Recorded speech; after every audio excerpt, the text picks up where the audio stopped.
Hello guys. Welcome है आपका success India mission के यूट्यूब चैनल के ऊपर। और मैं साहिल गर्ग आज का होस्ट स्वागत करता हूं आपका इस लाइव सेशन के अंदर। और आज हम बात करने जा रहे हैं एक ऐसे टॉपिक के ऊपर जो लगभग हर यूथ की प्रॉब्लम बनता जा रहा है।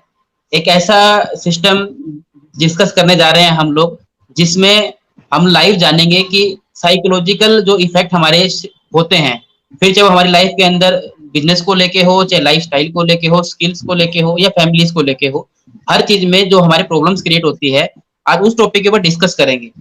तो उस टॉपिक पे डिस्कस करने के लिए हमारे बीच में एक जबरदस्त पर्सनैलिटी मौजूद है, जिनका ओके। मैं स्वागत करूंगा। बट उससे पहले मैं उनके बारे में बताना चाहूंगा कि जो हमारे साइकोलॉजिकल मेंटल हेल्थ के ऊपर जो काम कर रहे हैं, हमारे कोच हैं मिस्टर दिलबाग जी, जिनका मैं आपके बीच में हार्टली वेलकम करता हूं। मिस्टर दिलबाग जी, प्लीज आपका वेलकम है। ओह, थैंक यू सो मच साहिल जी।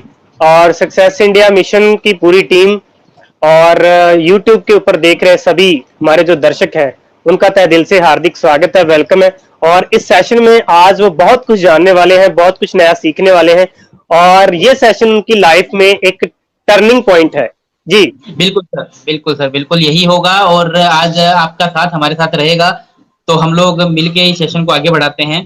तो दोस्तों, शुरुआत जी करते हैं सेशन की दिलबागी से, कुछ मस्त और अच्छे डिस्कशन के साथ में, कुछ क्वेश्चन आंसर सेशन जी के साथ में। तो दिलबाग जी, मैं जी जी कुछ चीजें आपसे जानना चाहूंगा। सबसे पहले मैं जानना चाहूंगा सर कि जो हम साइकोलॉजिकल इफेक्ट को देखते हैं, उसमें एक वर्ड यूज होता है सर, ओसीडी। तो what is OCD sir? Hmm. OCD क्या होता है?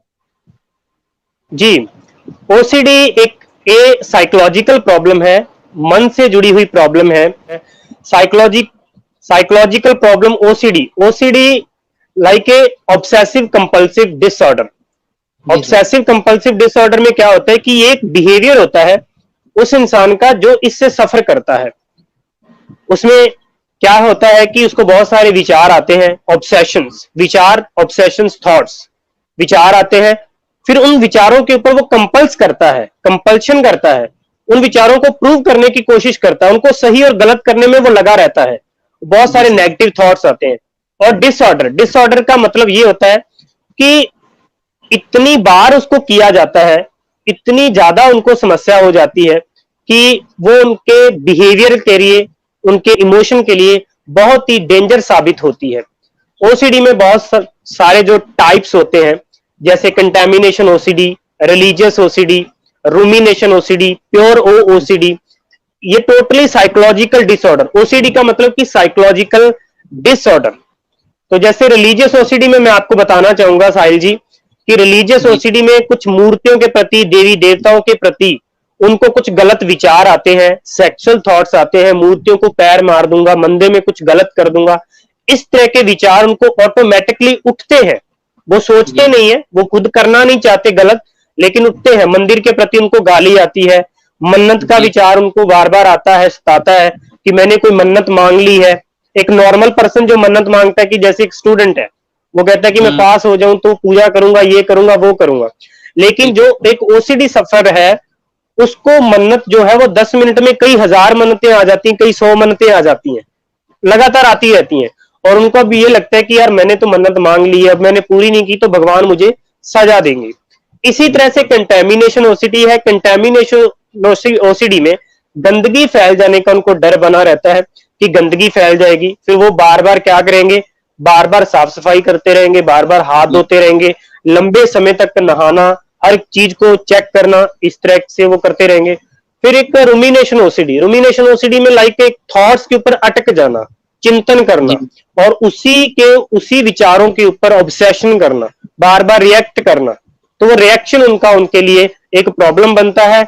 और वो विचार कैसे होते हैं कि मुझे कोई बीमारी लग जाएगी, मेरे साथ कुछ गलत हो जाएगा, कोई एचआईवी हो जाएगा, रेबीज फैल जाएगा, गंदगी लग जाएगी, मैं फेल हो जाऊंगा, मेरे परिवार वालों के साथ कुछ हो जाएगा। इस तरह का मन उनका उस स्टेज में जाकर के हो जाता है। ये एक साइकोलॉजिकल डिसऑर्डर है, जिसको हम साइकोलॉजी में इसको ओसीडी बोलते हैं। जी। जी सर, जी जी सर, बहुत बढ़िया, शानदार। जी। सर, आगे पूछना चाहेंगे कि जो ओसीडी है सर, क्या उसका इलाज विदाउट मेडिसिन यानी बिना दवाई के पॉसिबल है? यस, डेफिनेटली इसका जो इलाज है वो बिना दवाई के संभव है। लेकिन इसमें उसके लिए कुछ जरूरी बातें हैं वो ध्यान में रखना जरूरी है। वो ये कि हमें सबसे पहले तो एक धैर्य बनाए रखना होगा, पेशेंस जी चाहिए।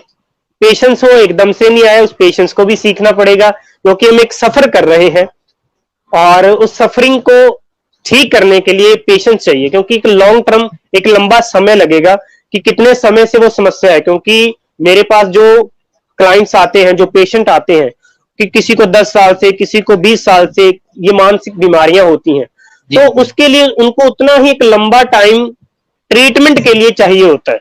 कुछ लोगों का ठीक है। 15 दिन में भी हो जाता है, किसी को 2 महीने भी लग जाते हैं, किसी को महीना भी लग सकता है। तो पेशेंस जी बनाए रखना होगा। और इसके लिए जो अभी आपने ये बोला ना कि बिना मेडिसिन से हो सकता है क्या, इसके लिए जो करना जरूरी है फिजिकल लेवल पे और साइकोलॉजिकल लेवल पे, वो करना जी जरूरी है। ऐसा नहीं जी कि जैसे फॉर एग्जाम्पल अगर मैं लूं कि एक आदमी है और वो एक मोटा आदमी है, ओवरवेट है, हम्म और वो अपना वेट कम करना चाहता है, लेकिन वो जी ये सोचे कि पहले मेरा वेट कम हो जाए फिर मैं एक्सरसाइज करूंगा, तो क्या ये हाँ, पॉसिबल है? नहीं नहीं सर बिल्कुल। ये पॉसिबल नहीं है ना। पहले हो नहीं सकता है, हो क्या सकता है, यही होगा कि पहले उसको अपनी फिजिकल एक्सरसाइज शुरू करनी होगी, फिर उस वो जी जी रिजल्ट जो चाहता है वो मिलेगा। जी तो दवाइयों का अपना रोल है, फिजिकल एक्सरसाइज, माइंडफुलनेस की टेक्निक, मेडिटेशन, इन सब का अपना अपना रोल है इस प्रॉब्लम को दूर करने में। तभी वो सर। पर्सन जो है इसको बिना दवाइयों से ठीक कर सकता है। जी जी सर, थोड़ा डिटेल में जी, जानना चाहेंगे सर कि आप अपने वे में ओसीडी का इलाज किस तरह करते हैं सर? मैं अपने वे में ओसीडी का इलाज किस तरह से करता हूं, मैं बताना चाहूंगा जी साहिल जी कि मैं बिना दवाइयों से ही करता हूं। और ओके इसमें ओके। सबसे पहले तो जो एक पेशेंट है उसकी एक केस हिस्ट्री ली जाती है। केस हिस्ट्री जी की, वो उसका कैसा बैकग्राउंड है, वो कैसी फैमिली से बिलोंग करता है, उसका रहना सहना किस तरह का है, उसका माहौल जी कैसा है, और आज तक वो किस माहौल में रहा, और उसको कौन सी बात परेशान कर रही है, और कौन सी जी बात उसके अंदर घर कर गई है, कौन सी बात उसकी कंडीशनिंग बन गई है, कौन सी बात उसका बिलीफ सिस्टम बन गई है, कौन सी बात उसके लिए नेगेटिव प्रोग्रामिंग बन गई है सबकॉन्शियस माइंड के लेवल पर। तो उनको जानना जी बहुत जरूरी है। उसके ऊपर काम बिल्कुल। होता है, केस हिस्ट्री के ऊपर काम होता है, उनके बिलीफ सिस्टम के ऊपर काम होता है, उसकी जो थिंकिंग है उसके ऊपर काम होता है।